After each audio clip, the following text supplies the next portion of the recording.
On behalf of DSCI, we're looking forward to many more collaborative efforts with iValue. Thank you so much. A round of applause for iValue and Mr. Mitish Triknavis.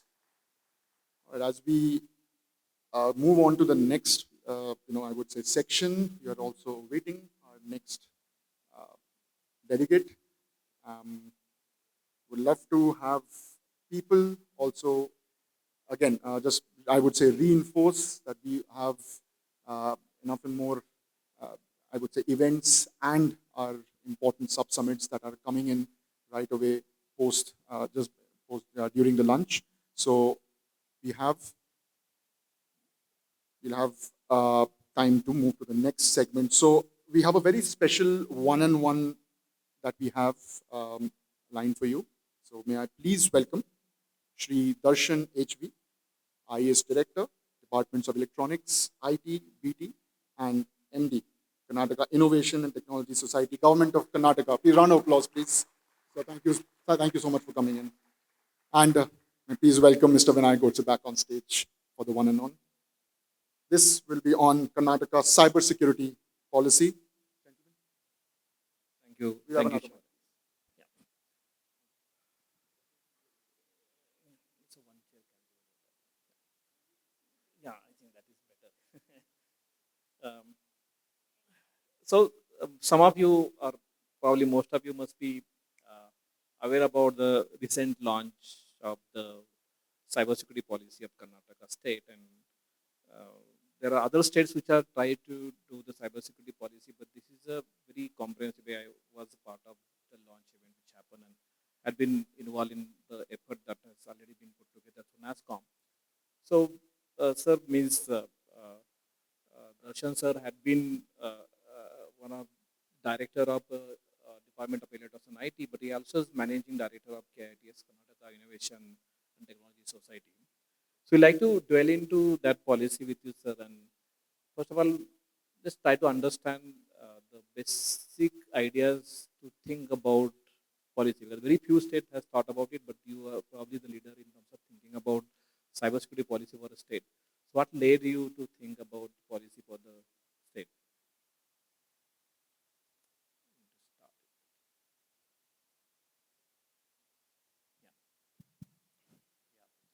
Uh, so first of all, good morning everyone, and my apologies for coming, I think 10 minutes late. Bangalore traffic as it is, so kept me there on the roads itself. And thank you, Mr. Vinayak and the DSCI for inviting me here as a representative of Government of Karnataka. First of all, it's lovely to see such an audience in a DSCI event that shows that cyber security or cyber-related, data-related aspect is actually kicking in, and it's a good thing. So to answer your question, like how Karnataka government came up with looking into cyber security as one of its policies. So again, I would say more than Government of Karnataka's initiative, it is the private enterprises initiative at all.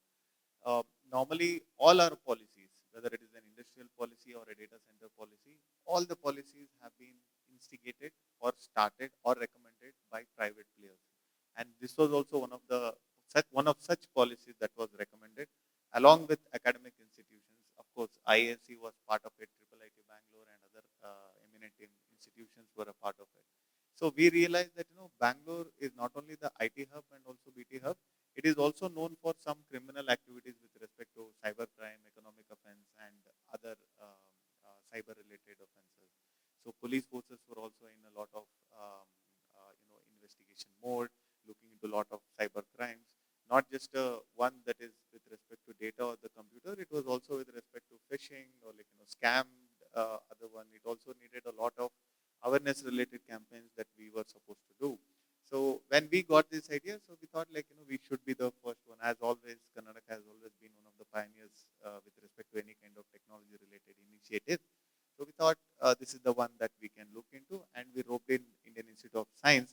So thanks to all the professors and the eminent researchers who were involved in that, we got a certain blueprint of that and what kind of activities that the government should do and what should be the facilitation that we can do.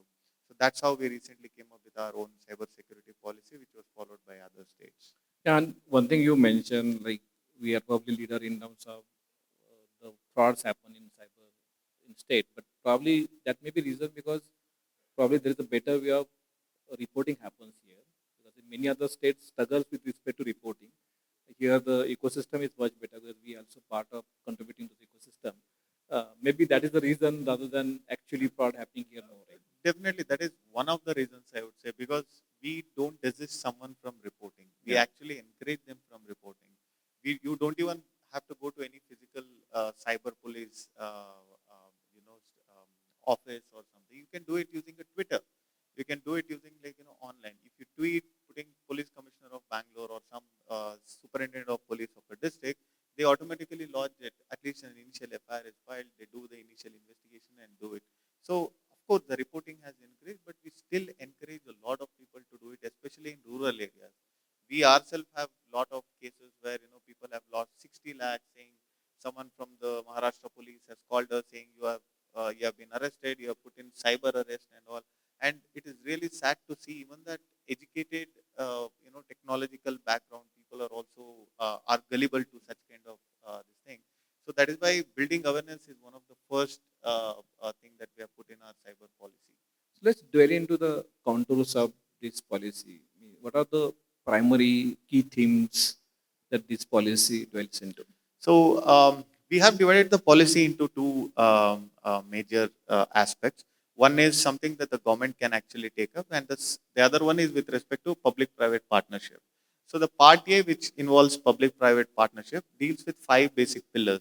So the first one is building awareness. So when we say building awareness, it is not the educated or the uneducated. Everyone needs awareness with respect to cyber crime. If you are using a laptop, you need to know what we should do, or what kind of firewalls, what kind of different firewalls has to be used, and which apps or other kind of applications should be downloaded or should not be downloaded. We recently have that where the whole of aviation industry was disrupted because someone without testing downloaded something. So that is one good example of that. And it is also about the rural areas where we look into. We divide them into four vulnerable groups. First is, of course, our children. Anyone less than 16 to 18 years of age, they need to know what are the things that they should do, whether it is in erstwhile TikTok, or whether it is now a Facebook or Instagram or something. We also need to concentrate on rural women, because women, when they are properly trained or when they are properly taught or aware, created awareness among them, so that's when the children will also follow. The third one we have concentrated are the working class or the youth that we are talking about, because they are the ones who keep playing these apps. Sometimes these apps are, we don't know whether it is legal or illegal or any other thing. The fourth one, of course, are the most vulnerable, the elderly, especially those pensioners who look into it. So somebody calls saying they are from the banks and they need some OTP or they need some authentication, and it's very difficult for them also to analyze. And these are the four pillars that sectors that we are talking about. The second is, of course, skill building. So with the challenges that we are looking into it in these modern eras, so skill building is one aspect that our youth should be trained to. So how are we going to build this skill is, again, thanks to the skill council that many of you are part of. You have given us the course curriculum. These are the future ones that Karnataka should look into. 5 years down the line, what are the different technologies that we are looking at? 10 years down the line, what is it? So we are preparing our youth for this thing, so that even we'll be able to tackle the unemployment and also the awareness among them. The third one we are looking at is the research and development. We have come up along with Indian Institute of Science, and we are also looking at other institutions for collaboration. Initially, we would be funding close to 50 lakhs from government, which again followed by other 50 lakhs in the nature. So we are looking at least 5 every year, such different technological background studies that we are looking at.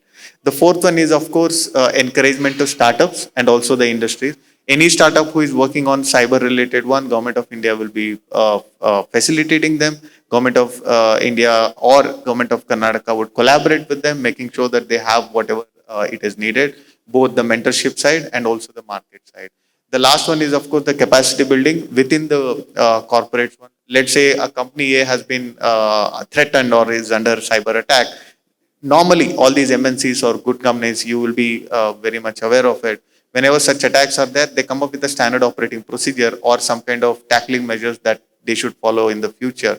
such measures, whenever it happens in one company A, we should be able to disseminate that information to other companies so that they will not be threatened again to such ones. Thank you. Yeah, so if we see from national level, the kind of things state does is into largely four areas. One is helping the population to prepare better for the possible things that could go wrong with them. Third is the protection of your own infrastructure, like you yourself is building a lot of applications, putting on digital beans, and most of the services are going more digital. Third part is the preparing better the law enforcement capability, and then there are fourth part is the developmental agenda for that matter. The skill building is definitely one part, but attracting investment in cybersecurity or helping to grow the cybersecurity industry, right?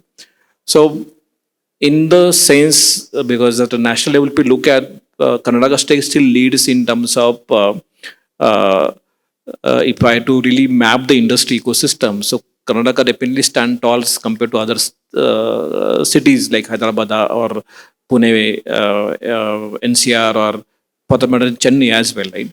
And many one is the startup ecosystem, other is the services export happening out of it, and also a lot of GCCs coming and setting up the security operations here basically.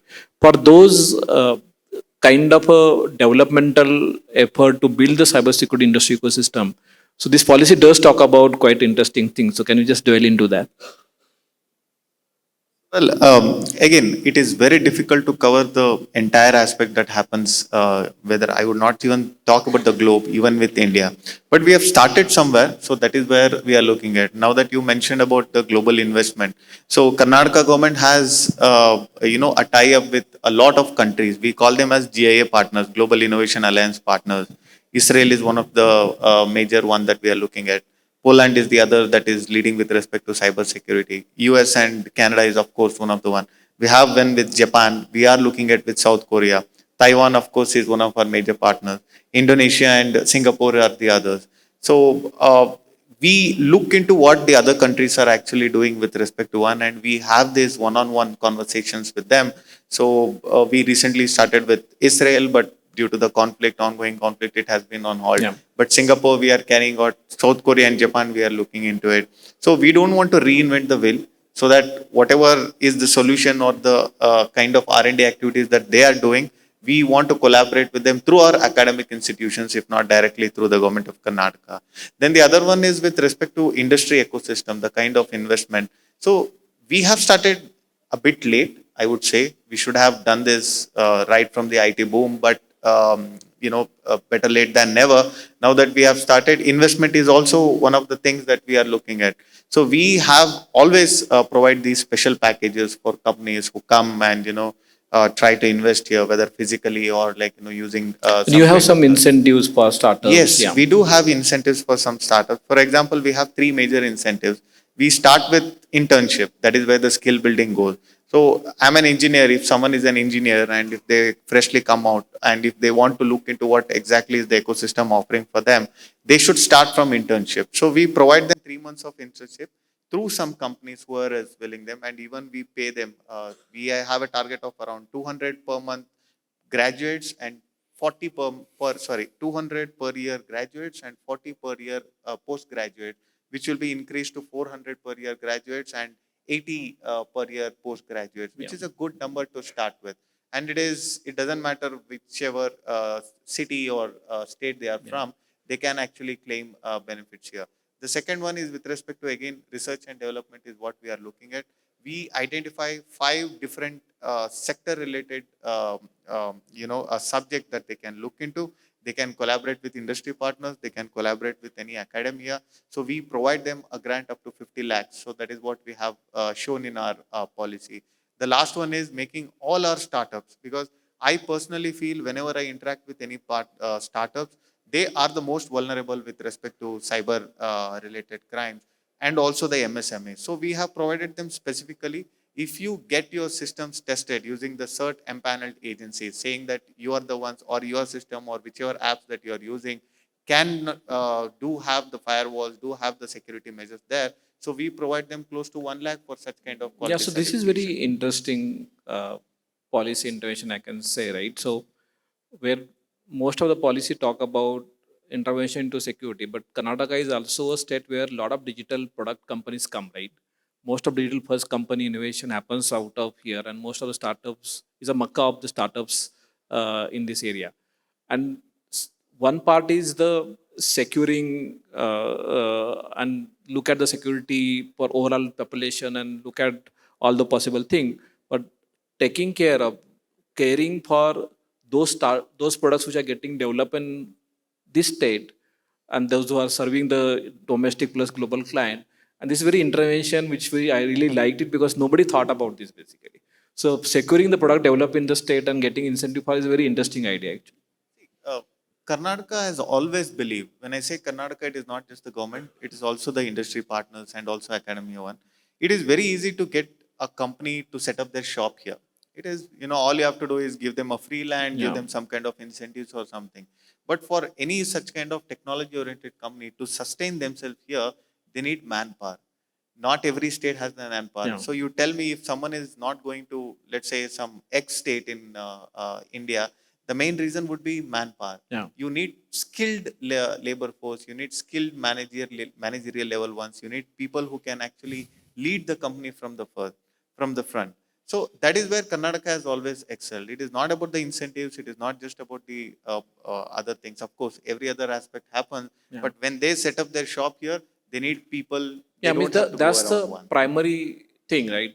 Ability to provide those skilled resources at different level, not only at a freshers level, but at a managerial level and senior level as well. And that's why Karnataka, our state, scores very well compared to other state and cities I can talk about. So we also, at a national level and at a Data Security Council of India level, we also try to see how can we take it to the small cities, basically, right? And some cities like Mysore, for that matter, even Nasscom, one of the report identify Mysore as a possible security destination, and you're also planning for Dharwad and Hubli in those kind of cities as well. So anything for small, how to take it to small Yes. cities? Yeah. So all our policies has one similar intent with respect to other smaller cities. That is the Beyond Bengaluru initiative. Any a district other than Bangalore urban is considered as a part of Beyond Bangalore initiative. We have identified certain cities: Mysore, Mangalore, Tumkur, Shimoga, Hubli, Dharwad, Belagavi, Gulbarga.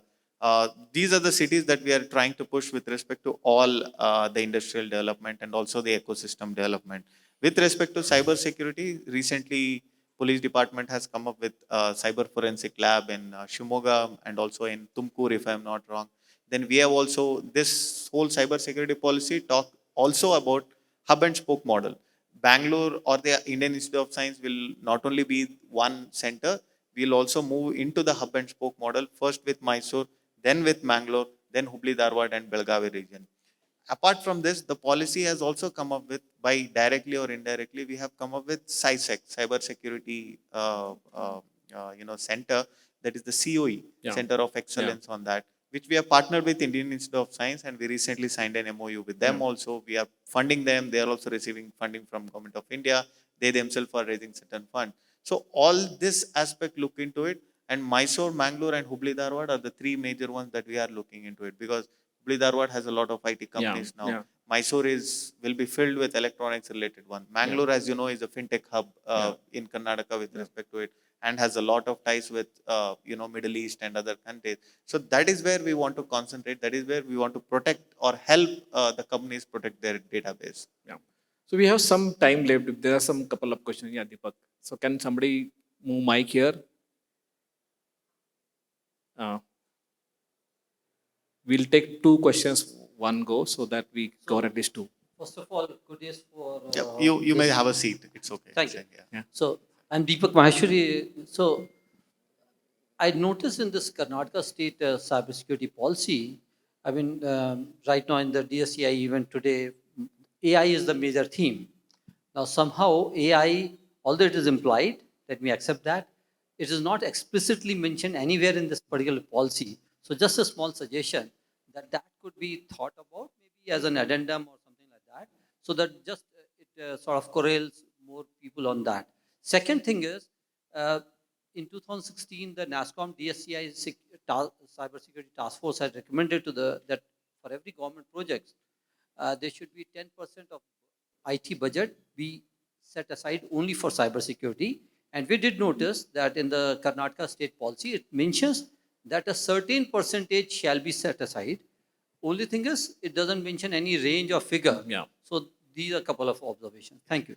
So regarding your first point on AI has to be specifically mentioned, I completely agree. But the policy is just a framework or like platform.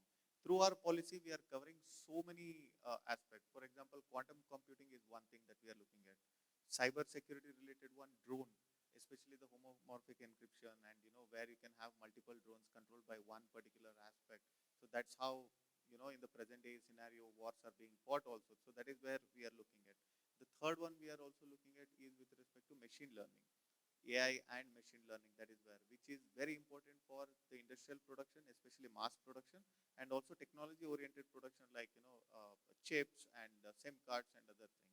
The fourth one that we particularly look at with all these into as cyber security as one is the data security. Of course, data science and data security has always been one. Data centers are where that we are looking into.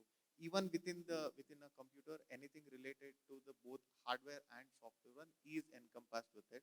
Through this only, there are so many centers of excellence that have arisen. One is with ISA, I have told SciSec. The next one is Art Park, which looks into AI, ML, and also drones.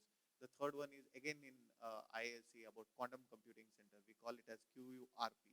So all these are just a framework on which the certain other centers of excellence or aspects are built.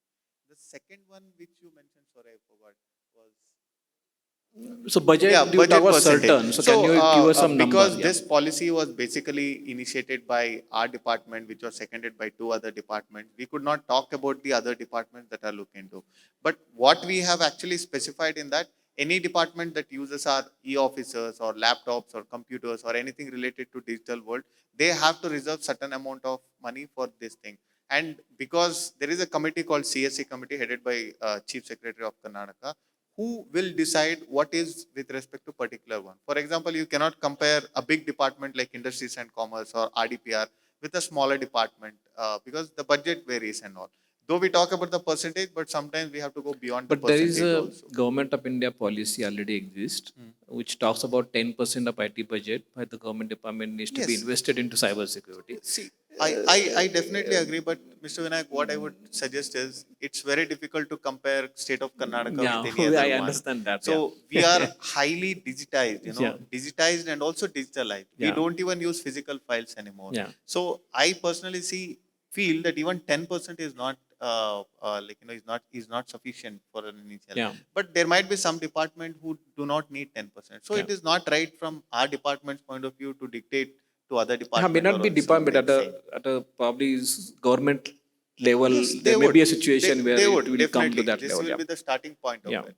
I think I'll go to that. Yeah. So hi Darshan and Vinayak. Yeah. So as you all are talking about the cyber security in startup, organization, enterprise everywhere, right? So how do you think about to add a small kind of curriculum on terms of cyber security into the education system from the starting of the students? So how would you like to see in that particular aspect? I'm really glad that you asked. So Karnataka is the only state government in India who has come up with a skill council on emerging technologies. So there are skill council which look into normal course curriculum. These can be grouped into emerging technologies. These are very niche sectors which not many professors or not many education committee can actually look into. So what we have formed is we have formed a skill council. Under that there are 8 working groups and one working group is specifically working on cyber security. AI, ML, drone, cybersecurity, quantum computing. They have already given us the course curriculum. They have already given us what should be taught from at high school level, what should be taught at 11th and 12th level, what should be taught after like graduates and postgraduates. And we have even gone one step further where we have actually collaborated with 2 major partners. One is Cisco, the other one is Meta, who in turn are teaching our students, our youth, free of cost, of course, as a part of goodwill within them. Meta has already started with 10,000 initially. They have a target of reaching out to 10 lakh over a period of 3 years. Now, Cisco has already taken up the initiative. The initiative is still ongoing. They will be teaching them in 3 different ones. So all these course curriculum to be inducted into our education system will take time, because sometimes normally it takes 2 years, 3 years, because it's a whole process. But what we are looking at as of now is the certification process, and which is a good step, I would say. Yeah. So these are one of the critical interventions. So very few state government has done the way Karnataka state has done, and this is probably the reference you have created. I think if any other state is looking at having policy, this policy provides quite a good, interesting references, and also that tells us which are the areas that you should be focused when you are looking at the policy. I know ki Karnataka state has its own advantage in terms of what the ecosystem already is very mature here. Other state needs to be definitely calibrated based on the ecosystem that they have. But this is a really good intervention from the state government has come in the cybersecurity space, and one of the very important, especially for the city of Bangalore, because most of the global cybersecurity work happens out of here basically, and that's why this is very significant. And one of the key core of this policy is based on the idea of a public-private partnership basically. And as a Data Security Council of India and this entire security community that we engage in Karnataka state, especially in Bangalore, we would request all of us, all the security professionals, to contribute to this goal that Karnataka state has really thought about this policy and very actively participate in achieving some of the goals and objectives in this policy. With this intent, any last word you'd like to say so that we can, Through this platform, I would request all of you to go home, look into our policy. We are open to any kind of feedback, because the policy is just a starting point. If you think these are something that has to be included or should be looked into, we'll of course revise the policy. We keep revising the policy. And I also want all of you to share using your company's contacts, use your Twitter or any kind of social media handle, so that more and more people are aware that, okay, this is the policy and this is how a particular state government is doing. And on top of it, I encourage all of you and also your colleagues and anyone who you know to file any kind of complaints with respect to cyber security, because we need data. We need to know what kind of irregularities are happening, what kind of threats that people are facing. Doesn't matter whether it is monetary or it is with respect to data breach, any kind of security related issues we want to deal with. We want to have more and more data. That we will get it through reporting. And the last one is, of course, cyber security is a very niche sector. Not many can actually look into it. We need quality kind of companies and people to come into it. If there is anything that we can improve with respect to that, also our department is always open to any kind of suggestions. And of course, as usual, we are always accessible to all of you. Cyber security is the one that we have started with, and we hope we'll be the leader with respect to cyber security in the future. And thank you very much for having me here. Thank you. It was Thank a pleasure you, Darshanji, for with you all. coming and Thank you. join me to give a big hand to Darshanji and overall effort the state government has put together. And we'll keep engaging with you on this matter. And I'm seeing very approachable in terms of way we had been engaging with them, and very forthcoming as well. The launch itself was such a full of industry people, and the kind of reception that I'd seen in the Vidhan Sabha building. So that's really encouraging for us as a cybersecurity ecosystem here, and we'll look forward to engage with you very actively from now. Thank you. Thank you for joining us today. Excuse me, sir. Here. Yeah. I'm Dr. Monica from BMS College of BMS College of Engineering. I'm working as associate professor in artificial intelligence and machine learning. Yeah. I'm happy to share you that we have BSN Center of Excellence in Artificial Intelligence and Machine Learning. We have NVIDIA DGX A100 machine with us, and our students are working on UPSC question navigator, wherein we have used large language model like Mistral and all, and we are generating lot of questionnaires to help social community. And also we are working on drone technology. We have interacted with Art Park, which you mentioned. Mr. Varun Raghavendra is working with us and helping us to construct the drones. I would like to share that we are happy to interact with Devesh sir also from DSCI. Also, we are getting lot of inputs. So we would be happy if we get some of the inputs personally, or we would. Yeah, means our goal is all that engineers are getting trained there. How can we attract them to cybersecurity? Because all of them are doing many other things. So attracting engineering mind to solve cybersecurity problem is our basic concern. We need more engineers to solve cybersecurity problem. Yes, We so certainly like to work with you. Yes, so we are happy to invite you for our campus Sure. if possible. Okay. Thank you. Thank you. Thank you for those comments. Thank you so much. Over to you, Shaurya. Yeah. Vinayak sir, thank you so much. Please give it up for Mr. Darshan over here. Thank you so much. Great to see Government of Karnataka taking such strides. Request you to please, Nitin. Before that, if I can just request Vinayak sir to give the token of appreciation to Shri Darshan.